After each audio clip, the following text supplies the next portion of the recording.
চলনবিল মানে যেন চতুর্দিকে পানি আর পানি। ঘাটে বাঁধা থাকবে সারি সারি নৌকা, আর হাঁসেরা ঘুরে বেড়াবে ঝাঁক বেঁধে। শিশু কিশোরেরা মেতে উঠবে পানি ছিটানো কিংবা তাদের নিজস্ব খেলাধুলায়। দূর দূরান্ত থেকে পর্যটকেরা ঘুরতে আসবে চলনবিলের সৌন্দর্য উপভোগের জন্য। চলনবিলে বড় হয়ে ওঠা বড় বড় সবুজ কচুরিপানাও যেন বিকেলের আকাশের সাথে মিতালি করে খানিকটা বাড়তি সৌন্দর্য যোগ করেন। এই পানিময় সৌন্দর্য কারোর জন্য আনন্দের কিংবা উপভোগের হলেও হয়তো অন্যদের জন্য কষ্টের। চলনবিলের পানি বৃদ্ধি, পর্যটকদের আগমন, এসবের সুবিধা অসুবিধা নিয়ে কথা বলেছিলাম স্থানীয় বাসিন্দার সাথে।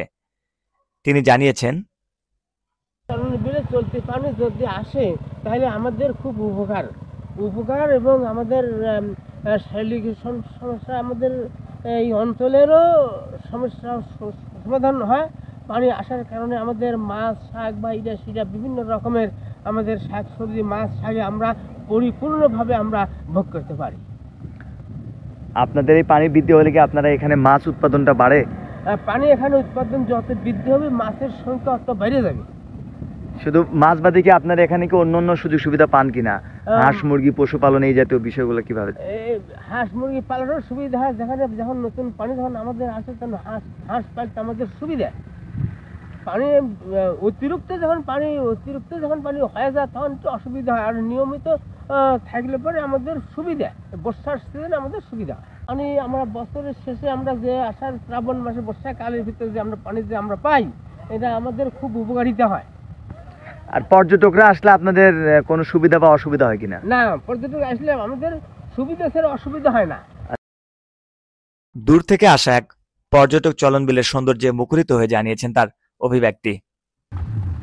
আমি এসেছি শেরপুর থেকে চলনবিল এলাকাতে। আসলে এখানে আসার পর খুব ভালো লাগছে, সুন্দর প্রকৃতি এবং এই যে পানি, এই রোডটা পানিতে ডুবে গিয়েছে।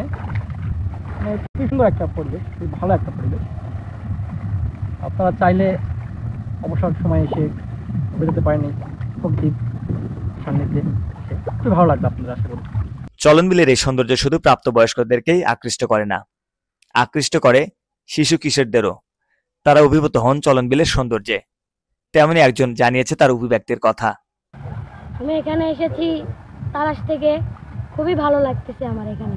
বন্ধু বান্ধবদের সাথে এসে ঘুরতেছি, খুবই মজা লাগতেছে। একটা মজা, শৈশব, ছোটবেলার একটা শৈশব আমাদের, খুবই ভালো লাগতেছে। 10 বছর পর হয়তো আমি এই কথাটা স্মরণ করে খুবই আনন্দিত হব, কিন্তু 10 বছর পর আমি ঘুরতে এলেও এরকম করে ভিজতে পারবো না, এরকম করে খেলতে পারবো না বন্ধুদের সাথে। এই ছেলেটি হয়তো 10 বছর পর তার শৈশবের কথা মনে করবেন চলনবিলের পানিতে ভিজে ভিজে ঘোরাঘুরি করার কথা।